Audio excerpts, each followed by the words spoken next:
Alrighty, champions. We're taking a quick little break on the seat tier lists to go over some changes that have come with the launch of the first season, featuring the Aerois Synergy. As we've covered them already, and some changes just might alter their placements I've previously put them in. And don't worry, I'll be diving right back into the seat tier lists after this. Not only will I be going over the changes, but I'll briefly go over the season itself, what it means for the game, and my personal opinions on it. I've seen a lot of extreme reactions to this, so this will get a little interesting. If you just want something in particular from this video, don't forget the timestamps are there for you. So, first, the entirety of the Aerois Synergy pool works largely the same, but a bit different. Each member will contribute stacks to the pool instead of a flat percent, but they pull from it in the same way. While all members can add stacks in various ways, the stacks have a soft cap of 200 each, which is then increased for the highest area you've achieved in your current run, divided by 5. So for example, if you've reached area 500, your Aerois Synergy stack cap will be 300. Mind you, this is a cap per member, so with all 5 members active in your formation, at area 500, you can potentially have 1,500 stacks. Another big change to all members is they have an equipment slot, replacing previously their ultimate attack damage equipment slot, that scales their personal Aerois Synergy ability. And they have all also received feats doing the same, the epic feat being earned through the season currently. All stacks achieved will be reduced by 50% each time you move on to a new area. To start, I'm potentially going to be glossing over things I've already stated in previous videos. So if you want more depth on what the champions used to be, check those out to get caught up. So let's start with who we covered first, Sentry in Seat 4. In this case, we just got a straight up buff. The biggest thing working against Sentry was that she was required to be placed in the frontmost column to be able to buff anyone with Guardian of Solwyn, which worked against her speed mechanic. However, Guardian of Solwyn is now a buff to anyone within 2 slots of her, regardless of positioning. Very good. Her specializations have changed to incorporate that restriction for a bonus, now increasing Guardian of Solwyn by 400% if she is in the front, while not offering anything if she isn't. But you can also just flat increase it by 100% with a spec choice and maintain that new positioning. You'll notice her speed mechanic specialization is gone, and that has been incorporated via a new feat. She adds 1 stack to the pool every time an enemy spawns, and 1 for each second a boss is alive. She will pull from the pool to increase the effect of Guardian of Solwyn. I had her in a low A before, and I don't think she goes up a full rank, but she does get into a high A. While she is great and much easier to slot in your formation, her raw buffing numbers still just aren't good enough to bump her up to S. Next up is Qillek, who again is just flat better than he used to be for a few reasons.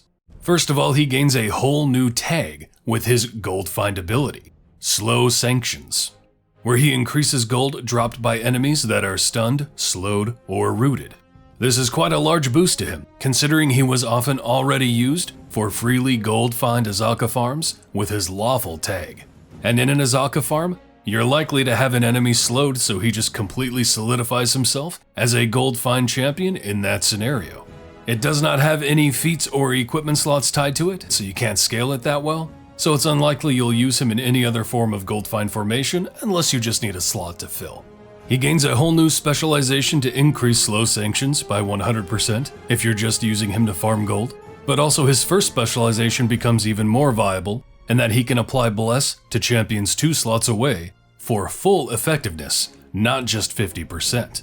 He more simply adds to the pool than he used to with just 1 stack per second, and draws from the pool to increase the effectiveness of Bless. I previously had him in a low B, and I think the Gold Find edition and the retooling of his specializations does make him rise somewhere up between the high B and the low A.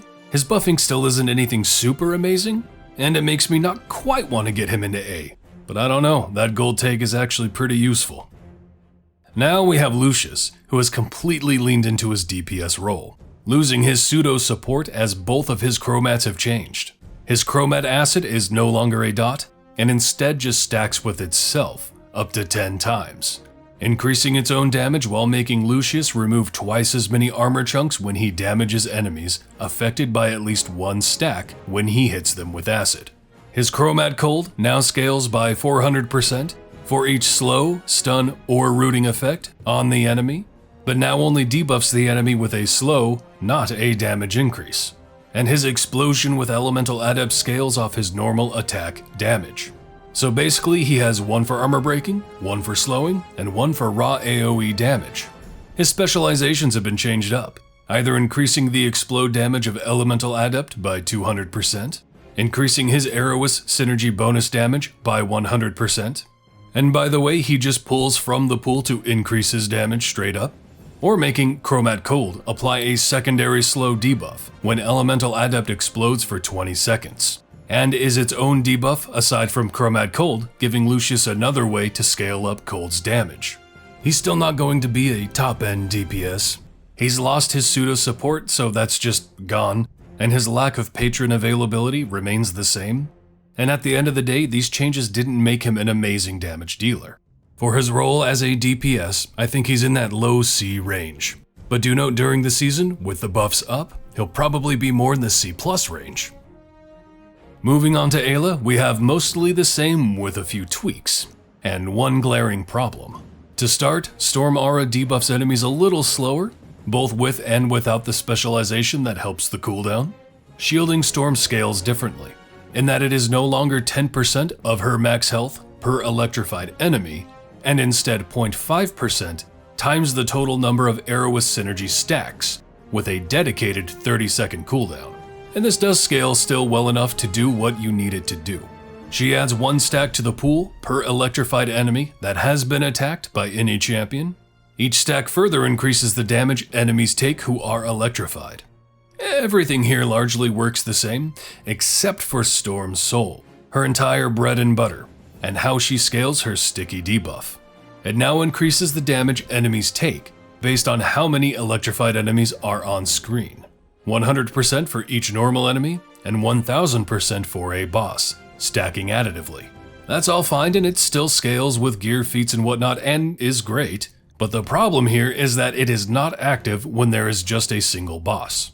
I don't know if this is a bug or if the ability is incorrectly worded here. I looked around and couldn't find anything, so if you know, please comment below. It claims it's just an additive stack, 100% for normal, 1000% for boss, but if there is no normal enemies on screen, the boss does not count, which makes her Storm Soul a flat 0. Nothing. It's not that it's incorrectly showing a 0 either, because you can just test it, like for example with click damage.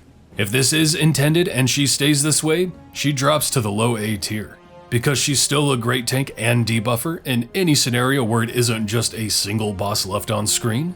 But that is a huge drawback and I can't keep her in S with that big of a problem. At any rate, lastly we have Nova, the chaotic good Air Genasi Warlock, who is a tank and support, and who I would have covered in my next video. But I wanted to get to this one first, so we're not even going to focus on what she used to be all that much, and just give really what a base overview for what she is now. Just know she used to have to collect stuff from enemies, and even more stuff from bosses. And if you skipped bosses with Briv, she wouldn't collect the boss's stuff, and would be useless in a late run. But she could technically scale better in a super late run if you did. She's been changed, so she's usable in any part of your run while still being very good. To start, her base kit revolves around the Crew, where she increases the damage of champions within 2 slots by 0.1%. for each champion level on the affected champions, stacking multiplicatively. Each champion's contribution caps at 1000 levels after their last upgrade level, so you can't infinitely scale it.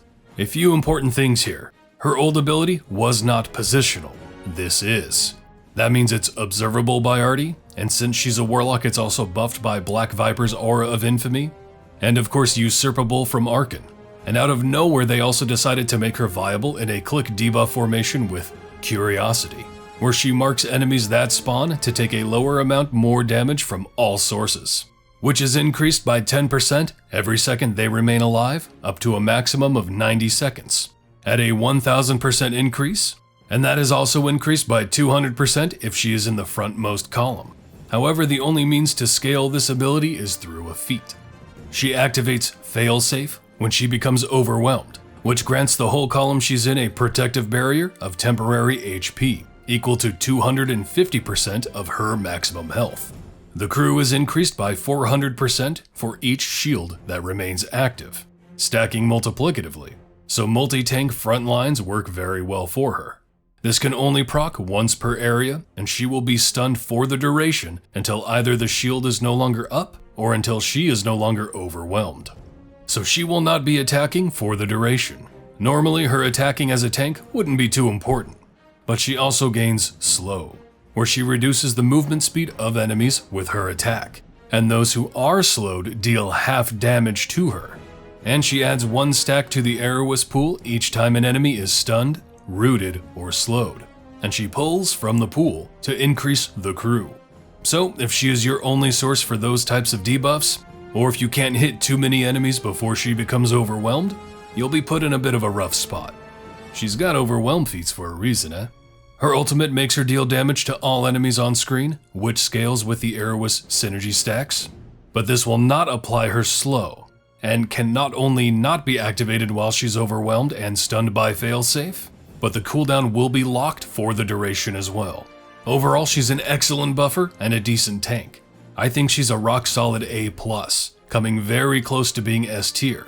And while some people might be annoyed with her change, she's still really good, and has been, in my opinion, retooled well for being an all-around useful champion.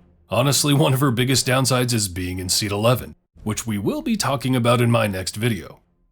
So let's transition into the season itself. If you were just here for the champions and don't care about season info or my opinion on it, I'll catch you in the next one. But boy howdy, are there a lot of opinions on this one out there. First of all, what is a season? It is a 70-day long event where there is a focus on the reworking of 5 champions, during which there are daily, weekly, and milestone quests to work on in order to gain a unique favor, that at the end of the season will translate to increasing all of your campaign's favors, and a currency to spend on various rewards, many of which are focused on the 5 champions in the spotlight. It is intended for 4 seasons to take place in the course of a year, for a total of 20 champions receiving a rework within that time. Now, one of the biggest points of contention is the implementation in the form of a season pass. And you might think, this isn't Fortnite, why do we need a battle pass? This does mean that some of, and of course a lot of the more unique, rewards are blocked behind a paywall. I know this frustrates a lot of people, and I can 100% see why they would be. 3 big things are locked behind that pass: skins, feats, and a Modron core that is specifically used for the 5 champions of the season. I'm not going to linger here, but I will say this. If the skins remain locked behind the paywall, I don't care. Cosmetics never matter to me in a game like this. But if the feats and the Modron core are forever locked behind a paywall, I don't think that's the right play. But if they come to the gem shop after the season is over, I personally do not see an issue. I do, however, think that Codenames should be completely transparent about that up front, if that's the case. The only thing they've mentioned about this that I can find is the quote, unpurchased premium items will be added to the wild offer pool at some point in the future. But feats and a Modron core being locked behind a wild offer would just be kind of out of place.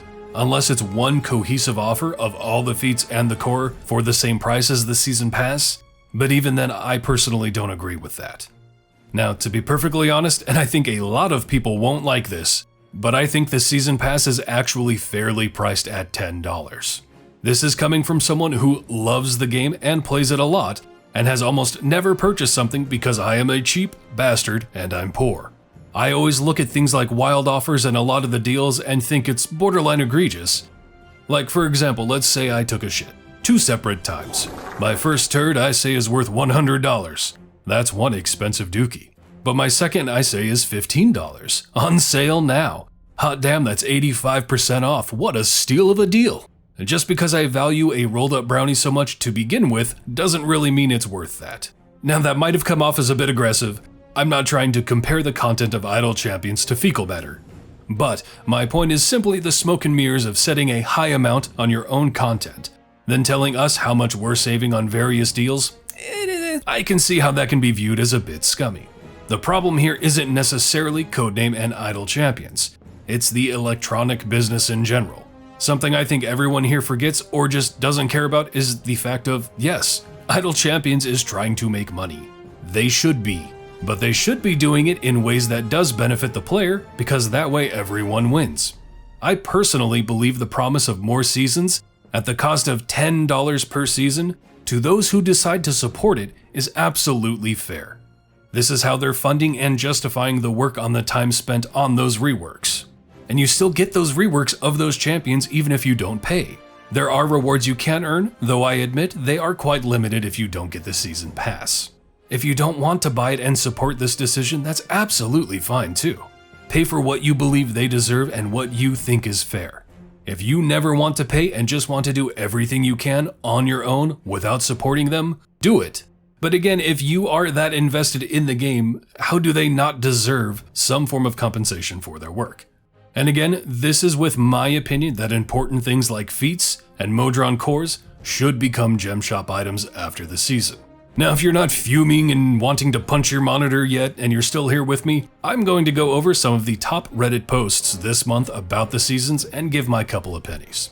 Remember, if I disagree with something said here, I'm not hating on the author. This is just a discussion about the game we're all invested in. If you disagree with me, that's fine. And you can tell me. Just try to compose yourself and don't be a scathing douchebag about it. Even if you think you're in the right, shitting like a butthole isn't a good look, baby. And if you're just being a troll, be a fun troll like Ed Boon.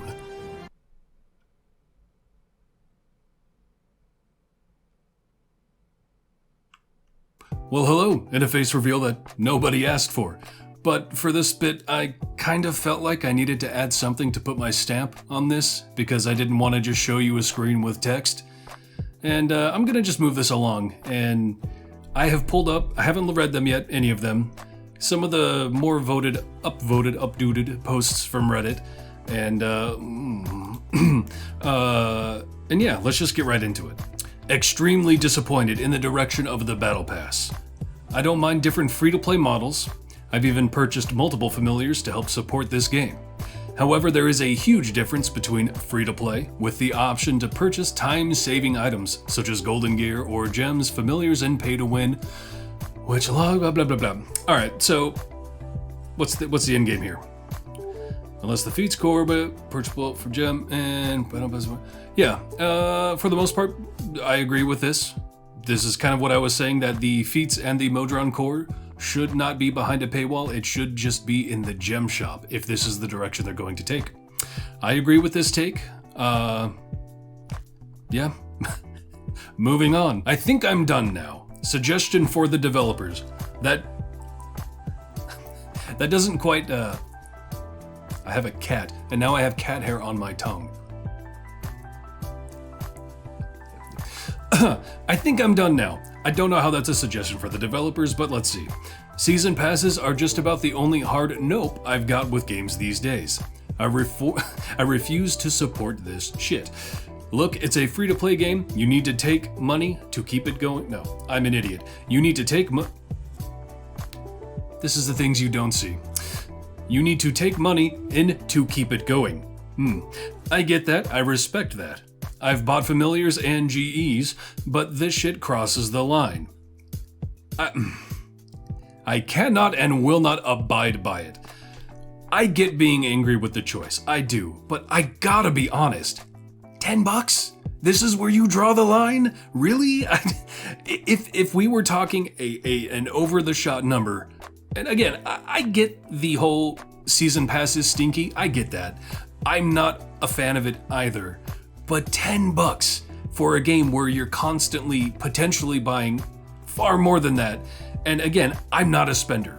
But $10, this is where you're drawing the line? I don't get that. Not liking it, totally understand. Quitting the game because of it, I think that's extreme. Just my opinion. Let's move on. I want some actual hard just critique. Oh, and I'm gonna get it here, it looks like. Now that you added more chores, at least reduce the amount of grinding. Let's start by agreeing with anyone complaining this is not an idler anymore. Wait, what? Let's start by agreeing with anyone complaining this is not an idler anymore. Overcomplicated currency and challenge / task list with way too much system. I can't read. I'm very tired. I apologize. Let's try again. With way too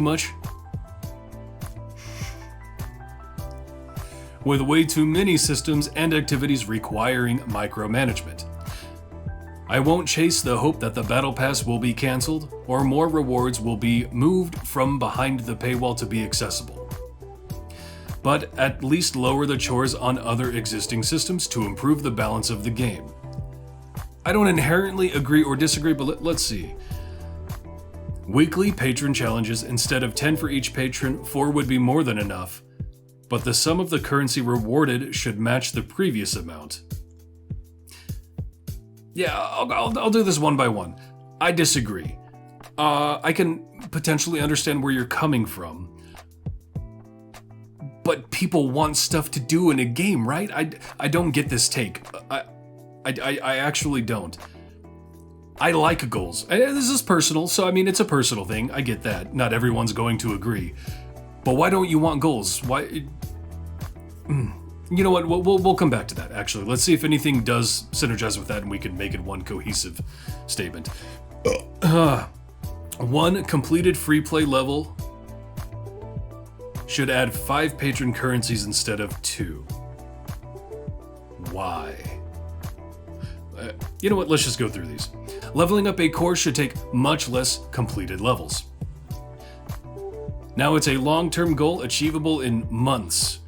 1/4 of the requirement should be enough. Still not too easy or quick to get. When I first got my Modron cores, it did feel titanic. Like, it felt really slow going. I felt like it was taking way too long. And then it didn't. There was something that just kind of clicked. And Nordom would certainly help. But he helped me with like my last 3 levels, I think, of my 3rd core. And then the 4th one was just simple when it finally came out. 1/4. 1/4. I could see this being a potential future change where the newer cores take less time. I'm not sure if I agree with a flat nerf to the EXP of all Modron cores, but maybe. I don't even know what to say about the Season Pass quests. I'm still digesting it. Fair enough. Can't say anything about TOMT. I never tried it, although I'm playing since 2+ years, so I'm close to the endgame now. I just didn't want another weekly chore already at that time. Okay, so the biggest thing I'm getting here is you don't want to do stuff. Why? I don't get it. So your main point, I guess, was that we should all agree it's not an idler. I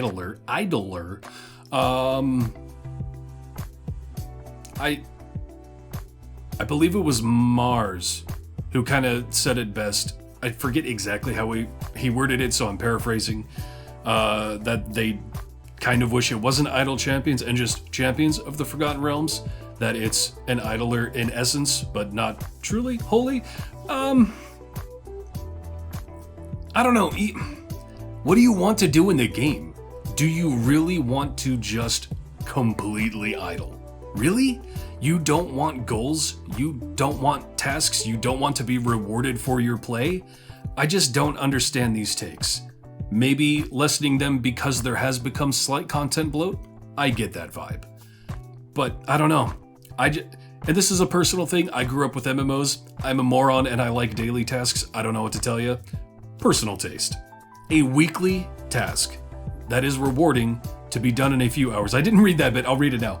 Above changes would reduce the time needed to complete the weekly patron chores to a few hours and reduce other grinding tasks, so everyone could focus on the more fun aspects of the game. What are the fun aspects of the game to you if you don't like doing patron challenges are a huge part of the game? Weekly quests being done instantly seems weird to me. I don't know. Oh, okay. Here he goes. What are the more fun aspects, you ask? Fair enough. Building formations and experimenting with combinations to push your wall further. Agreed. That is the core lifeblood of the game.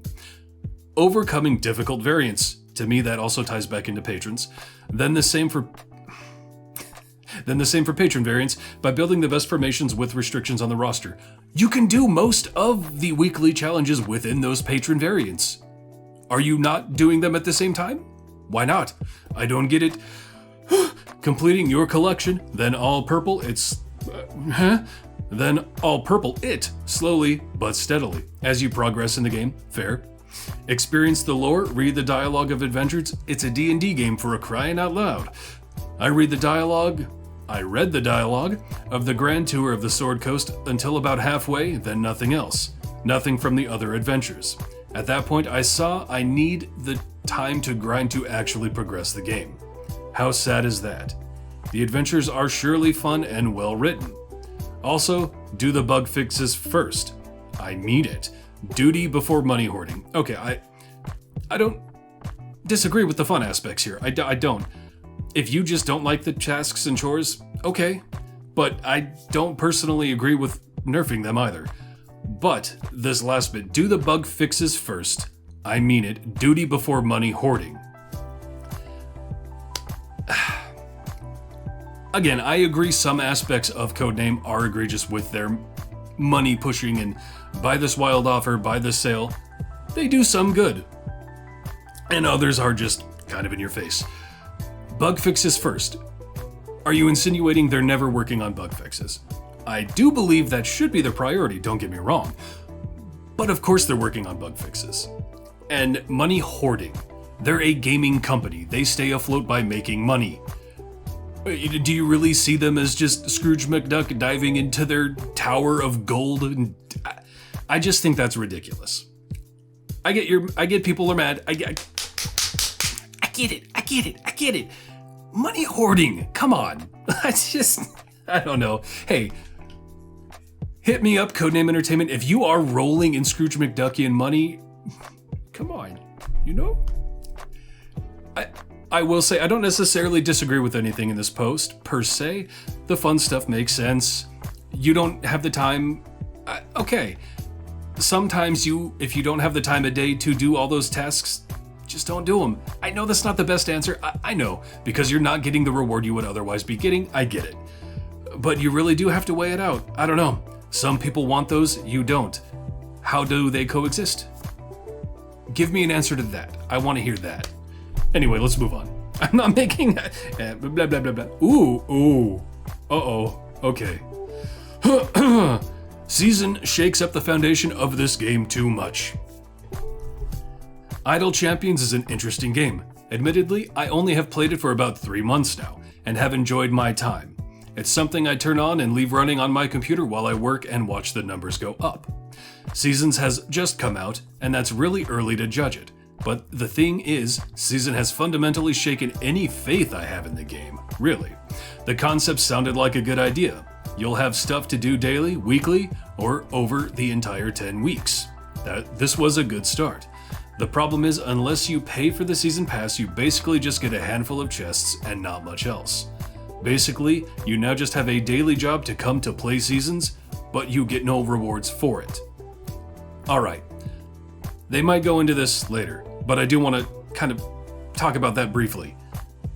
In my mind, the core of the seasons is a fresh way to shake up 5 champions and rework or retool them. That's the point of them. Yes, the rewards are nice, and again, I agree, the feats, I can't stress that enough, feats and Modron cores should be gem items, gem shop items. But a lot of the core of what this is that shit. We'll see if they get to it. I believe they're undervaluing what the season does for the game and shaking up the 5 champions that get the rework. Moving on.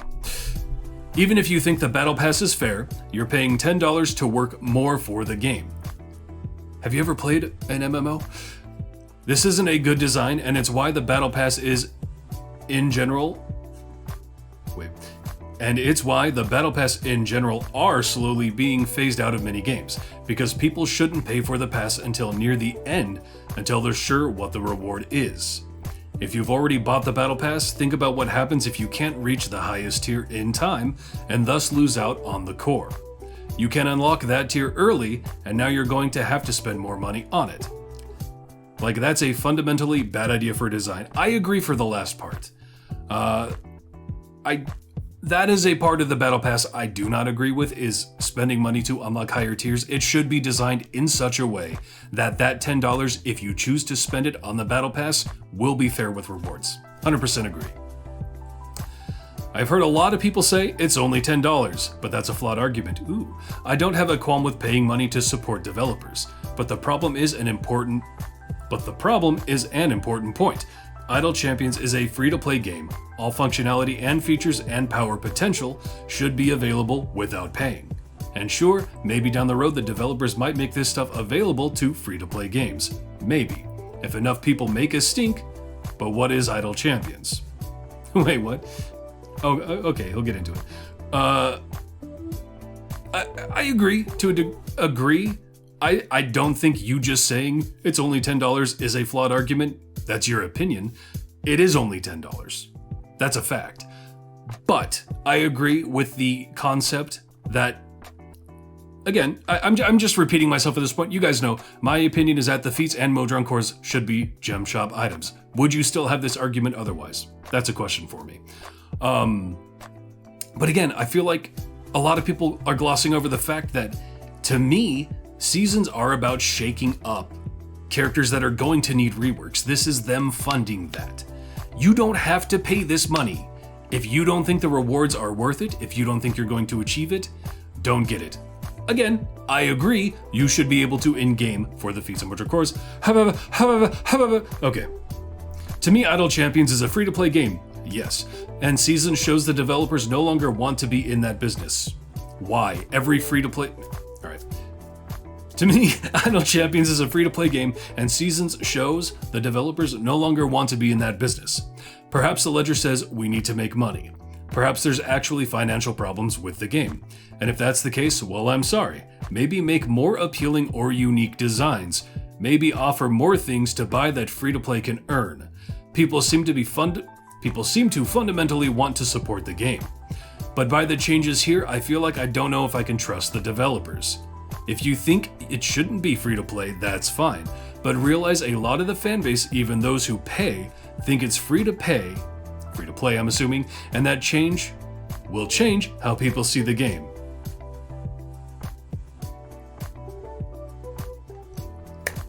I mean, the big takeaway here is just you don't like season passes. Fine. That's fine. But man, going in so hard, again, I know you don't like the argument, but $10 for rewards that ultimately don't matter as much as you're making it seem to be. It really doesn't. The Modron core is the biggest thing. The feats, they matter, but the Modron core matters the most. But it is intrinsically bound entirely to these 5 champions. I don't think most people are even going to use the core to its full potential as their main core. I agree that's not a good argument, but I just really don't feel like this $10 is being forced on you. I don't feel like it is a requirement. I really don't. Anyway, but it's a bigger problem to me because whenever I get teased into opening my wallet, I ask myself a question: what am I buying? A little cosmetic for a game? Okay. But also I'm giving money to a developer. Has the developer given me something I like? And this is the problem. That is a fair point. But again, if this isn't worth it to you, it is not game breaking, don't pay them.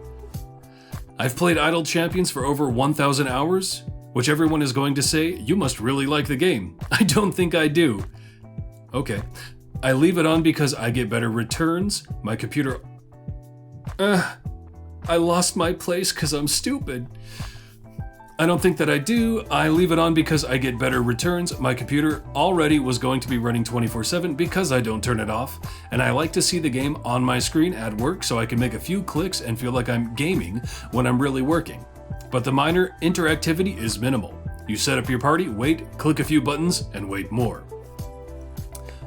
What I came away with is realizing ultimately I don't think Idle Champions is a good enough game to pay into. But more importantly, I don't know if I really want to play more, especially because I see the future being split between trying to make the player pay or features that might not get polished if they are unable to bring in the money, and that's not a good sign. Even what's in the game just doesn't feel that exciting, and maybe it's seasons, or maybe it's just me telling myself I've played this too much. I get you there. I should continue. Wait, what? What? Or maybe it was just me telling myself I've played this too much, I should continue.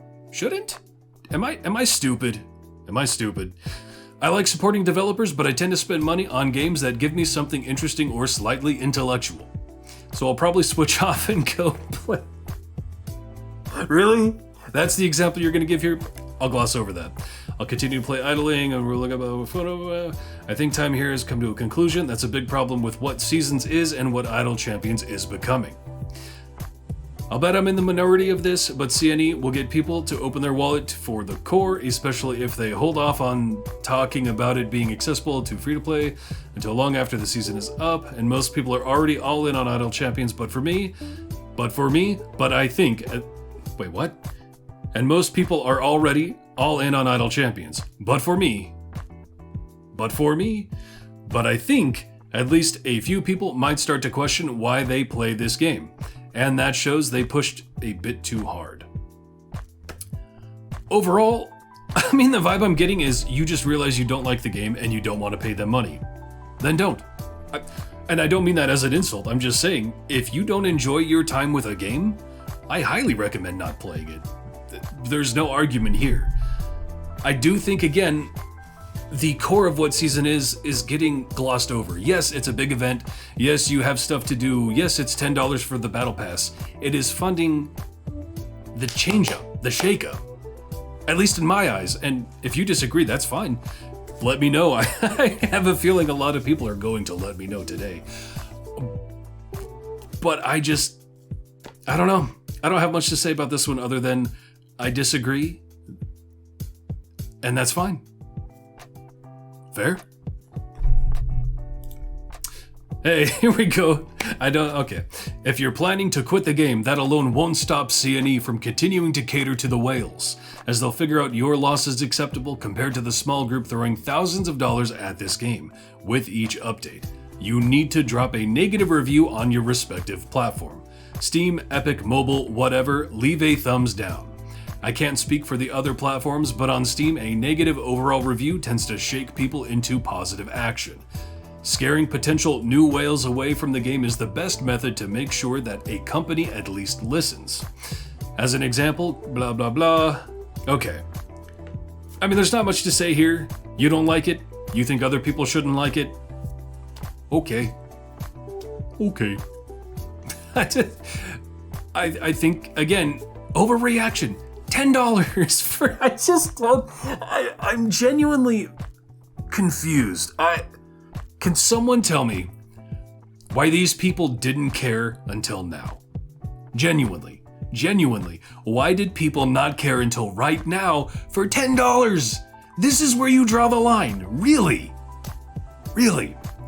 Again, if you don't like it, I don't care. That's fine. And I don't mean I don't care, as in it's not important. I just mean that's not my opinion. And that's fine. Don't play the game if you don't like it. Hey, leave the negative review if you genuinely believe this is what they are. I just don't believe that. I think there's things they could change. I think they need to be more transparent. I think they need to tighten up their communication with the community. I agree with those things. But is this the straw that broke the camel's back? I just don't get why it would be. I really don't. Moving on. A balanced opinion on the season and Battle Pass. All right, not too long.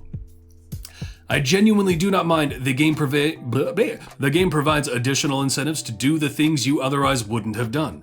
I wouldn't have done a new Avernus variant if there wasn't a seasonal question, I'm guessing he meant quest, associated with it. And I wouldn't have used Lucius at all if there weren't a lot of seasonal quest associated with that. That kind of thing is fun.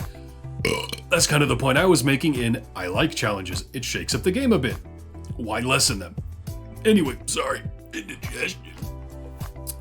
It's very easy to fall into the rut. It's very easy to fall into a rut in this game. And something to break you out of that is great. Out of it. But most of the rewards for the season pass are reasonable. Additional chests, skins, consumables, item levels, and season-specific buffs are fine. My 4 specific actionable concerns are: The season pass puts pressure on you to get it. I'm really tired, guys. I'm sorry. The season pass puts pressure on you to get all the tiers unlocked and buy all the rewards before the time expires. This sucks, particularly for a game that allows for casual play. If you buy the season pass, you should have forever to buy all the rewards. The buffs can go away when the season does. I don't necessarily disagree with that. That's actually a fair point. One of the first just overall good core points. The concept of not losing the opportunity to earn what you purchased via the pass, I think that's fair. Feats and a new core being locked behind a paywall, we've already gone over this 1,000 times, I agree. Is there anything else in there? The benefit for having these... Okay. Rebalancing a bunch of champions all at once is disorienting, particularly when this game tells you use Lucius a lot and you have no idea how he works. He was literally my last champion to unlock. More guidance in terms of blog posts, streams, etc. for how to use these champions should be paired with the start of a season. Hey, if you're looking for a sponsor, baby. Tyredack at YouTube. I don't agree with that at all, actually.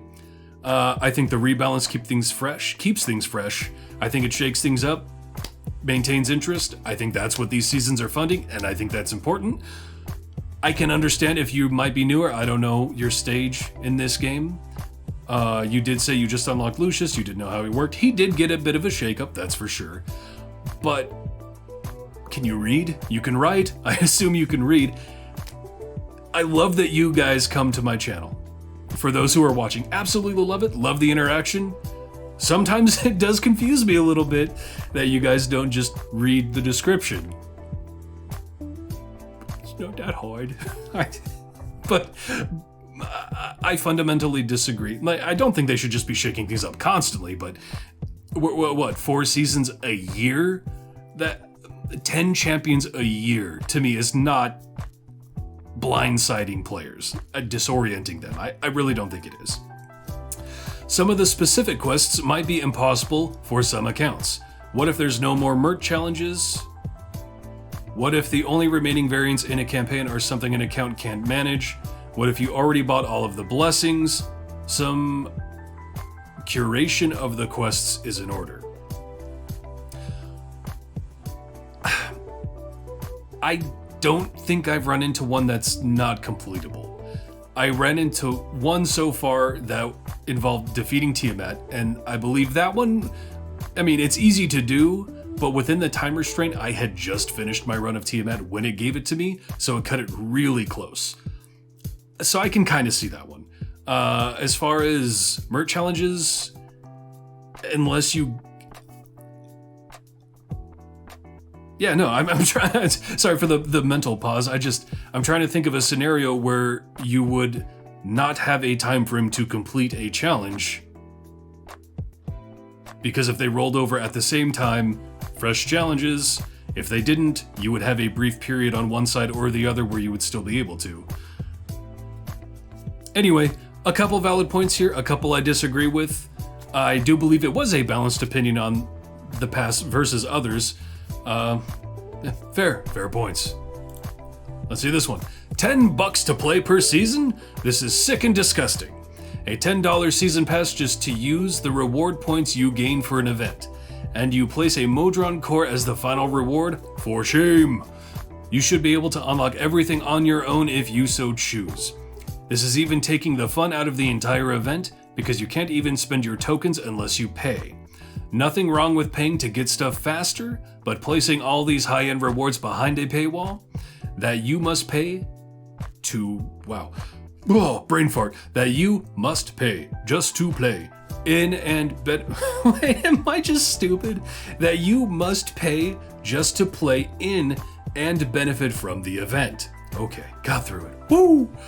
I think I am done with Idle Champions now, and I have been playing since year 1. That's rough, man. Again, is this really the straw that broke the camel's back, playing from year 1 for you? Really? Again, I can understand hating season passes. I can understand not wanting to pay. But this concept of this singular thing, Again, with the caveat, whatever, with the idea that feats and the Modron Core do eventually become gem shop items. With that in mind, this is what makes you stop. And that's the last post I had up. There's probably more out there, probably a lot with the same ideas, with the same vibe. A lot of people that hate probably me, and a lot of disagreeing with me. I gotta be brutally honest. I don't know what the fuss is about. I don't. You don't want to pay for it? I agree. Not agree, but do your thing. That's you. I get it. You don't like it? Tell them. That's fine too. I have no problem with people vocalizing their opinions on things whatsoever. Just don't be a dick. Don't be a cunt. You know what I'm saying? This one rides the line. Disgusting. This is sick and disgusting. I don't think it's sick and disgusting. $10 is sick and disgusting to you? Really? For everything else in this game, that's what gets you people. Why? I don't know. Man, I'm just sitting here trying to think of how to wrap this up because I didn't really plan this part as well as I should have, to be fair, and Frank, and John, and Timmy. Ultimately, I think they could have implemented this better, yes. I think they need to be more transparent and be better about communication. Absolutely. Do I think this is sick and disgusting? Do I think this is egregious? I don't. I genuinely don't. Even if I don't buy any of the season passes, even if I don't, ever, from here on out, at least I get the changes, at least I get the shakeup, the implementations, the buffing of other champions. I just genuinely don't think people are missing out on enough if they don't get the pass that it's game breaking. Let me know how much you hate that opinion in the comments. Let me know how much you hate me. Let me know how much you hate my face. That's fine. I just really hope a lot of people take a second to step back, cool down, and if you have the same thought, if you have the same opinion when you come back, that's you, baby. I just don't agree. Have a hell of a time out there, pterodactyls.